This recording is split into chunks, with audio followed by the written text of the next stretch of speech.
Hi guys, hope all of you are doing well. Medicine with Sultana here, and today we will learn the physiology of respiratory system, in which today's topic is respiratory pressure.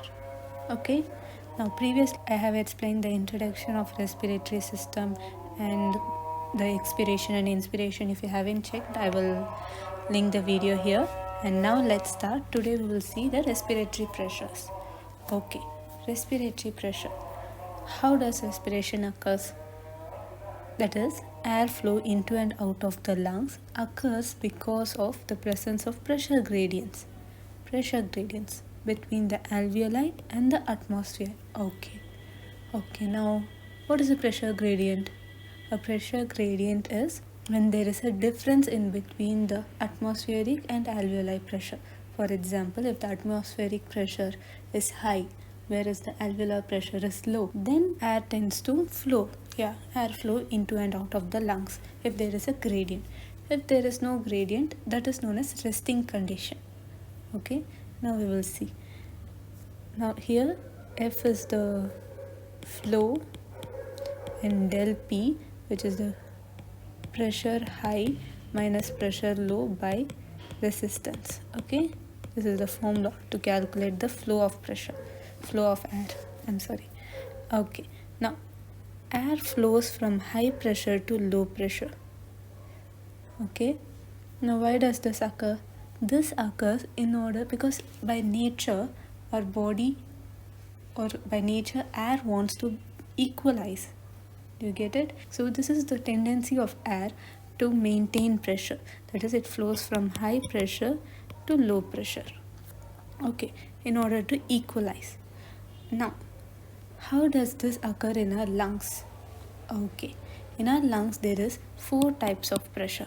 Okay, first there is atmospheric pressure, which is considered at sea level. It is 760 millimeter mercury. For easier calculation, we will consider it as 0 millimeter mercury. Since it is a constant pressure, for easier calculation we will consider it as 0 millimeter mercury as a reference pressure. Okay, now before going to that, I will just explain this diagram to you quickly. This is the parietal pleura, the outermost layer, and here innermost layer closer to the lung is known as visceral pleura, and in between the parietal and visceral pleura we have the pleural cavity, and this is the thoracic wall, and this pink structure is the lung. Okay, and this is the diaphragm. Okay, now the second pressure we will talk about is intra-alveolar pressure. Now in resting condition, in normal condition there is no difference. Okay, in normal condition the pressure is similar to the atmospheric pressure. Both are same, that is 760 millimeter mercury, and for easier reference we will consider it as 0 millimeter mercury. And the intra-pleural pressure is always negative. Remember, intra-pleural pressure is always negative. Why? We will answer it in the few seconds. Okay, now how to calculate the intra-pleural pressure? Intra-pleural pressure is the pressure between the lungs, okay, inside the lungs, that is intra-alveolar pressure, which is also known as intra-pulmonary pressure. So intrapleural pressure is considered to be 756 millimeter mercury, which is 760 minus 756 millimeter mercury, which is minus 4 millimeter mercury. Okay, next we have the transpulmonary pressure, which is the pressure in between the lungs and the pleura. Okay, transpulmonary pressure is also known as transmural pressure. Okay, it is calculated by intra-alveolar pressure minus intrapleural pressure, which is 0 minus minus 4, which is equal to plus 4 millimeter mercury. Now I want to explain that all the measurements that I have indicated here is at resting condition. Okay, and now we will see it separately for each pressure, how we will calculate it for inspiration and during expiration. Okay, now we will see intra-alveolar pressure. or intra-pulmonary pressure. I have explained the atmospheric pressure. Okay, it is also known as barometric pressure. Okay, which is 760 or 0 millimeter. There is nothing more to discuss about it. Now, intra-alveolar pressure, the pressure within the alveolus. Okay, which is also known as intra-pulmonary pressure. Okay, now before going to that, I want to explain that Boyle's law. Boyle's law states that P1 V1 is equal to P2 V2. This means pressure is inversely proportional to volume. Okay, so increase in pressure causes decrease in volume and vice versa. Decrease in pressure causes increase in volume.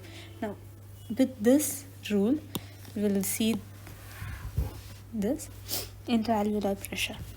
Okay, in resting condition, as I said, it is 0 millimeter mercury, right? In resting condition, the alveolar and the atmospheric pressure is same, so it is 0 millimeter mercury. Okay, now during inspiration, what will happen? What are the muscles? The diaphragm and the external intercostal muscles increases the thoracic volume. So what occurs here? Increase in volume. So what will happen to the pressure according to Boyle's law? There is a decrease in pressure, and for simplicity's sake, we will consider it as minus 1 millimeter mercury. Okay, there is a decrease in 1 millimeter mercury of pressure. Okay, now similarly, next, after contraction of the muscles, the contraction will stop, right? It is not going to be contracting. There is a point where the contraction stops. At that point, the volume and pressure becomes equal. So at some point, the contraction has to stop, right? At this point, the pressure in the atmospheric pressure and the alveolar pressure has become equal. That is again back to 0 millimeter mercury. Okay. Now during expiration, what occurs? During expiration, the lungs recoil, the diaphragm goes back to its original position. All these causes decrease in volume, which in turn lead to increase in pressure, and we will consider it as plus 1 millimeter mercury. And at the end of expiration, it returns to the normal resting condition, which is again 0 millimeter mercury. Okay guys, next we will see the intra-pleural pressure, PPI or PIP or IPP, whatever. Okay, it's not important. Now, it is the pressure in the space between visceral and parietal pleura or in the pleural cavity. The intra-pleural pressure is always negative under normal condition. The causes of negativity of the intra-pleural pressure I have explained in another video. I will put the link here in the I button. Okay. Now, next we will see the values of the intra-pleural pressure. Negative intra-pleural pressure. During inspiration, it is minus 6 to minus 8 centimeter water. Now I want you guys to know that these values should be memorized, and there is no method to bring these values, okay, for the intrapleural pressure, because it has been calculated by using the intraesophageal balloon calculated number for in an experiment in an average adult human. Okay, so it cannot be calculated by our normal methods. That's what I wanted to tell you guys. Okay, now you need to memorize that the negative intrapleural pressure during inspiration is minus 6 to minus 8 centimeter water, and during expiration it is minus 3 to minus 3 centimeter water. Okay, during forced inspiration, intrapleural pressure can drop as low as minus 30 to minus 40 centimeter water. Okay, similarly, during forced expiration, the intrapleural pressure can go as high as plus 50 centimeter water. Okay, so under a few conditions it may become positive also, but it is in emphysema or any other diseases. Under normal condition, your intrapleural pressure should always be negative.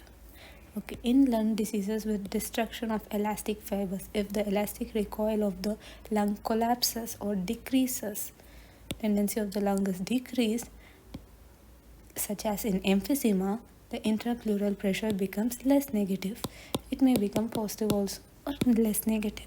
Okay guys, now I have finished all 4 types of pressures, respiratory pressures. In the next video I will explain the pneumothorax and surfactant, and yeah, I will explain dead space and other topics also. So please hit this subscribe button. I know it's not important for you guys, but please hit the subscribe button. This motivates me to post more videos.